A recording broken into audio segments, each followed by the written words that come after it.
At the 48th Phyllis Schlafly Eagle Council, we sat down with Mark Schneider, president of Gen 4 Nuclear, a nuclear energy as a green product advocate.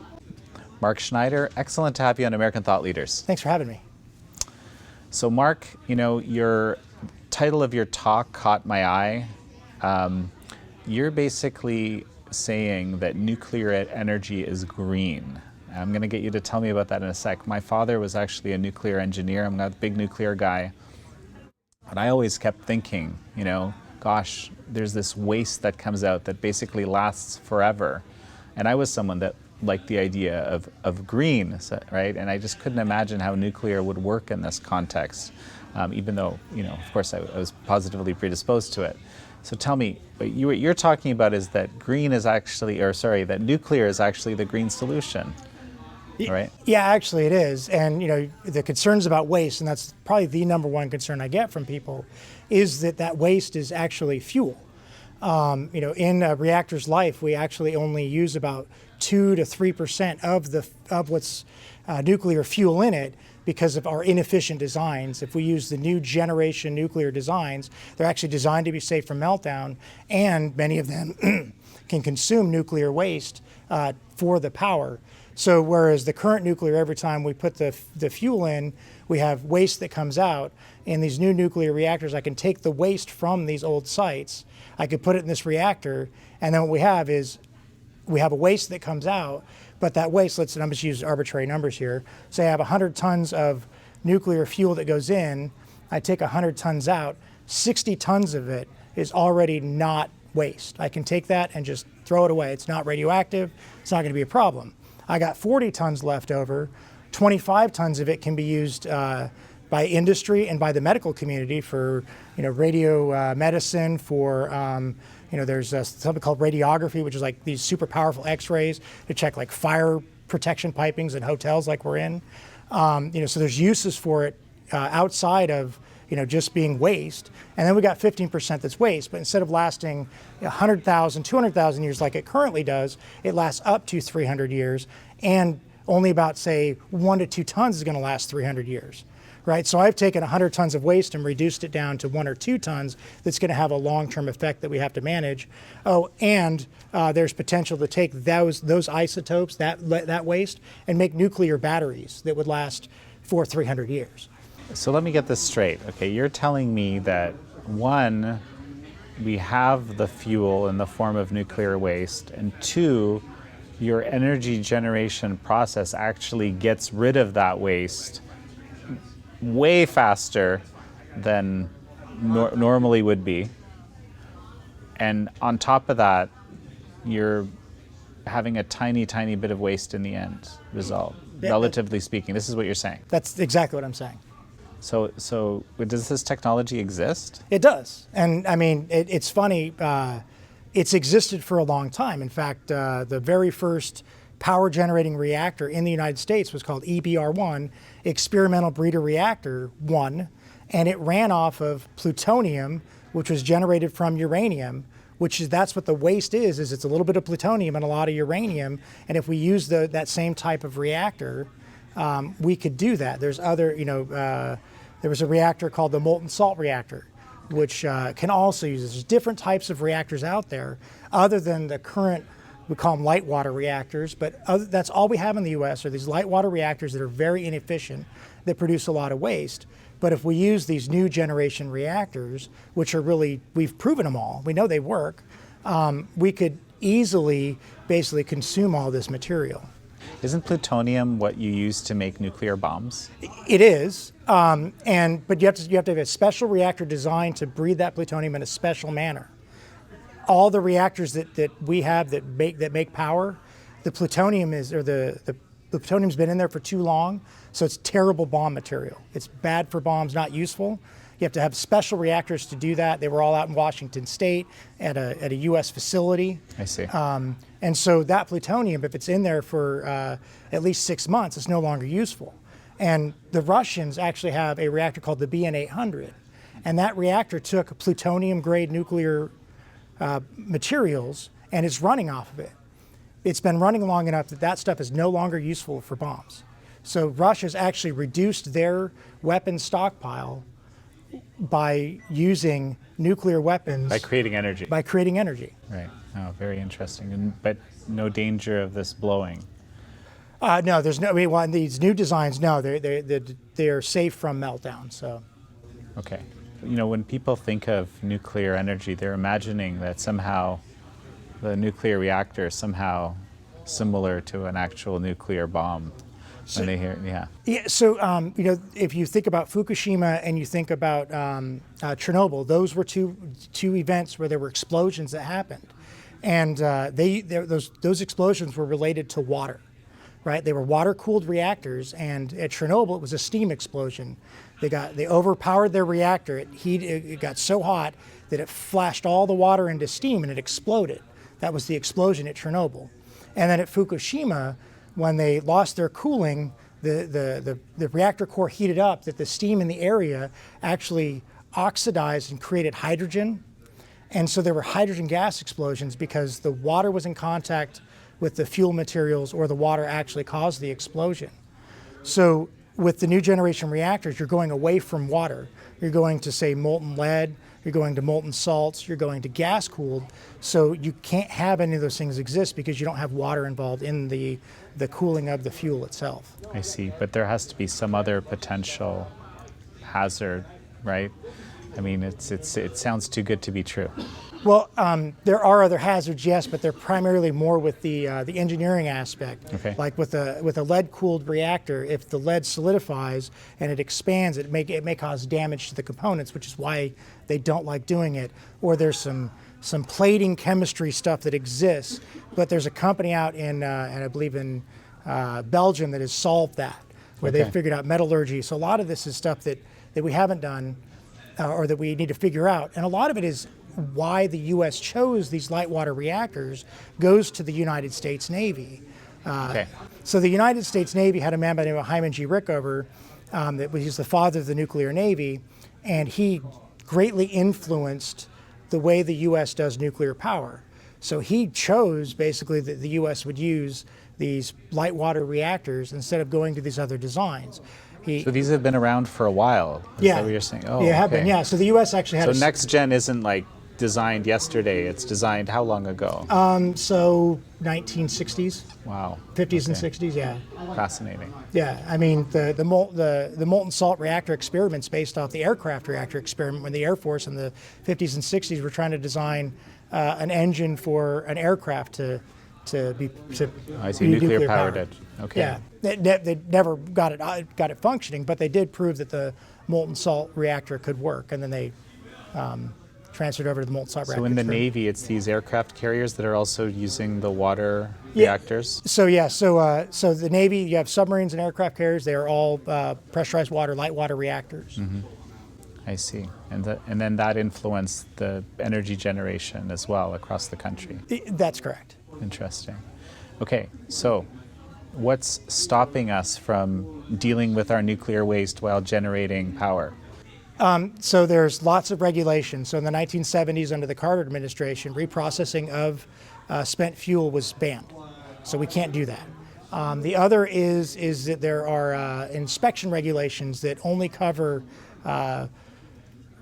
pressurized water reactor, or light water reactors, and then there's a couple. The U.S. has a molten sodium reactor out in Idaho, and so those are the only two that are authorized right now by the government.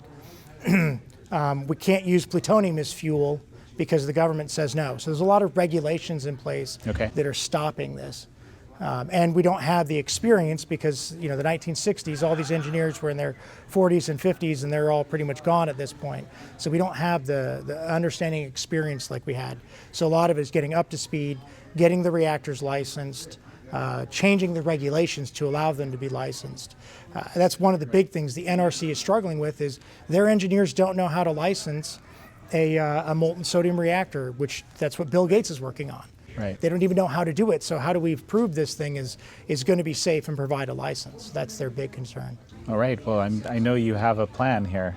I'm working on it. I mean, a lot of it is it's pushing politicians and it just comes down to changing regulations. And I know that Rick Perry has been great for nuclear energy. For a guy from an oil and gas state, he has been probably the most pro-nuclear politician I have seen. He puts all the other politicians to shame with this. He's scaling back regulations left and right. One of the things that he did, and I know that's kind of controversial, is that they've reduced the amount of audits that the NRC has to do on operating nuclear power plants. Okay. Which I know that can feel controversial, but it's really not, because the industry has an organization they fund called INPO, stands for the Institute of Nuclear Power Operations, and they basically have put the NRC out of business in the form of regulation. The industry grades every reactor. So I walk into a power plant and I can see, let's say it's, VC Summer Unit 1, right? VC Summer Unit 1 is in the bottom 25% of all pressurized water reactors on this grading criteria, top on this one. So you know where you're at, where your trend is. So they grade them. Right. And if you don't get that great INPO score, then, you're having to go to these national, the CEOs go to these events, and the chief nuclear officers go to these events, and they got to go, well, why are your reactors down with Watts Bar, which is a government-run reactor? So they have to, explain to everyone else and to their shareholders, and so they basically put it. The nuclear industry has driven itself into the private regulation business. Okay. And because of that, the NRC is not finding enough issues to justify having that frequent of audits. I see. So it's just not needed. It's not needed, yeah. Okay, tell me, are you someone that believes we should reduce our dependence on fossil fuels? I have a very interesting answer to that. Okay. So one of the things with fossil fuels is there's these new technologies coming out. Carbon capture technology requires a lot of energy, specifically in the form of heat. In a nuclear reactor, you use a steam engine, which wastes about 2/3 of it as a form of heat. Mm-hmm. I could use that waste heat with this carbon capture technology to extract CO2 from the air to produce coal, oil, natural gas that we could then use and power the nation with. A way of using more of that fuel, instead of having a 33% efficient engine, I now have I'm using that waste heat to generate oil. So now I'm no longer dependent on the Middle East. The US would be dependent, and it's a net zero carbon gain because of extracting that CO2. I put it in a car, I burn it in that car, it goes back into CO2, right? And then I extract it back out. It's a closed loop cycle. Yep. You're going to put the frackers out of business. I am going to put them out of business, but they're going to transfer over to these other plants because we need their experience in how to handle this stuff, right? The nuclear industry is great at handling nuclear materials, but we'll just change their jobs. And the training is actually very, very similar, right? If you actually look at the history of the nuclear industry, when nuclear went on the rise, it put a bunch of coal plants out of business. But what happened was those coal workers went and they manned the first nuclear reactors in the 50s, 60s, and 70s. Okay. So, and the training is very synonymous. If you go to a power plant right now, you'll see a bunch of operators operated coal plants that are, recently, that the coal plant got shut down and the company said, hey, we're going to offer you a job. You're going to go operate a nuclear power plant. And they do the training and everything. So it's very easy to cross from one to the other. I see. And again, this technology exists. Yeah. The carbon capture technology is growing. It does exist, but we're on the growing scale of it. I see. So it's becoming, and the Department of Energy has started working with universities and companies to start making it large scale. So basically, okay, let me get this straight again. So you're going to take our nuclear waste, you're going to basically clean it up in the process of creating energy. In the process of doing that, you're also going to create fossil fuels to be used for other applications. Yep. Yeah. Anything else to this magic? Well, I mean, it's medicine too, because you think about right, the radioactive isotopes. Radioactive isotopes you have left over, right? You think about radiation therapy for cancer. You think about, if you've ever had a barium treatment, all that stuff all comes from nuclear energy as well. So, yeah, I'm just here to solve everything. Oh, the other thing we could solve is water, right? Okay. So you take this into Africa, right? So there's a company called Thorcon. It's based out of Washington. And one of the things Thorcon is doing, they're going to build their power stations in shipyards. And so it's going to be a floating power module, just like the Russians built not just like, very similar to what the Russians built. Okay. The Russians built a floating. Is this a nuclear? It's a nuclear power, yeah. Okay. So it's Floating nuclear power. It's floating, in yeah. the ocean. It's floating in the I ocean. don't know if you're gonna get a lot of buyers for that. Well, okay, I'm Yeah, listening. yeah, I'm yeah. listening. So, yeah. so you build it so that you can then move it. You move it up a river, move it into a safe harbor. You actually anchor it, but you can build it in a factory. That's the key, is building in a factory. You put it in your location. You could bring it in there, and you could even jack it up out of harm's way. They're also designed to float. So in the event of a hurricane or tsunami, it's going to float over the waves, right? As opposed to the tsunami coming washing it out like at Fukushima. Right. But if you take these to like places like Africa, again, that waste heat, you can desalinate water, and then you could use that power station to pump that water where it's needed for irrigation, and Okay. yeah. Very, very interesting. I have to tell you, this still sounds too good to be true. Like, why aren't we doing this right now? Fear. Mm-hmm. It all comes down to fear. I mean, there was the Chernobyl TV series, right? What happened at Fukushima? Right. And these are the old plants, right? These are the plants that were designed before computers existed, and there was no computer modeling, and we didn't know what we were doing, and a lot of it was trial and error. And now we have computer modeling, right? We know we can do this. We know how they operate. And I will tell you, the computer modeling is so good. The United States Navy is building. The United States right now is churning out a new nuclear reactor every 6 months on a submarine. And the models are so good that they prove their reactor model every 6 months. They prove it by they take all the way that the fuel is loaded inside the core and everything. And the first time they start it up on it's called initial criticality. The very first time they bring that reactor online, they have been within 0.1 inches of their estimated time, and that reactor operated for the first time every single time on all. We're up to 26 of them now. Okay. So they know what they're doing. They know, yeah, we know what we're doing. And when you look at, if you look at a commercial reactor, every 18 months, they take that reactor apart. A third of it is going to be wasted, and then a third comes in as new fuel, and they reassemble it, and they have a computer model to do the same thing. They know exactly at which point the reactor is going to go critical, at what point it's going to start operating. Traditionally, right, people think of green energy as this renewable wind, solar, and so forth. And I think it's also just very hard for people to imagine something as toxic as nuclear as playing into this. There's sort of an emotional element to it, wouldn't you say? There really is, and it's funny. You talk about the different types of energy. If I were to ask you, we're going to reverse roles here a little bit. Okay. If I was going to ask you what is the safest form of energy by deaths per terawatt hour or deaths per power unit. Oh gosh, I don't know. That's a loaded question. I don't know. You've got a good answer for it though, I'm sure. No, but what is it? What is it? It's nuclear. Okay. Nuclear is the safest form of energy. The second safest form is solar. But nuclear, even with the U.S.-wise, it's take into account these meltdowns that have actually happened. Right? Yeah, take into account. So in U.S., nuclear industry is so safe. It's like 0.01 deaths, and you look at solar's 3 for whatever the unit they have. It's so small. It's a 10 or 100 factor difference. Right. And then if you toss in worldwide with Chernobyl, right, it goes to 1. Right? So Chernobyl is this terrible accident, and it is a terrible accident. We don't want, the RBMK reactor is a terrible, awful design. They ran a test they shouldn't have. They were feeling pressure, and the government was involved in direct operating a reactor, which is never a good answer. Okay.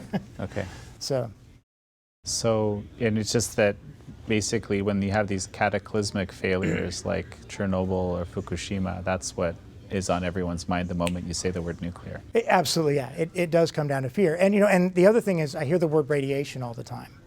And right. Well, it's a serious question. Yeah. You don't want a radiation cloud coming into your community. And no one wants that, right? And so the worst U.S. nuclear accident is 3 Mile Island. Yeah. And I'm going to use some numbers, and I'm going to give you some comparisons here. Okay. So you have 3 Mile Island, accident happens. The surrounding population immediately around the area receives 3.2 millirem of radiation. Okay. To give you a comparison, when you go to the dentist, he gives you 4 X-rays. Each one of those X-rays, 3 millirem. So total from that accident, the population around there received one dental X-ray's worth of radiation. Okay. So, but yeah, definitely, again, it feels much bigger than that. It Even does when I feel- think about it, and I'm not even American. yeah. Yeah. Or here's another example of something, and this is actually a large dose of radiation that people get. You've heard of CT scans, right? CT scan is 1,000 rem for one incident, right? For one scan, right? So the workers at 3 Mile Island got 100 millirem. So they got 1/10 of what a CT scan will give you. Okay, I see. And then when you look at someone who's getting radiation therapy, they're getting 100 rem or 100,000 millirem, which is at the point of radiation sickness. You're actually injecting sickness into them to kill the cancer. It's very localized. Yeah. But yeah, so it's Okay, very, very interesting. Well, Mark Schneider, thank you very much. Fascinating. yeah, thank you, appreciate it.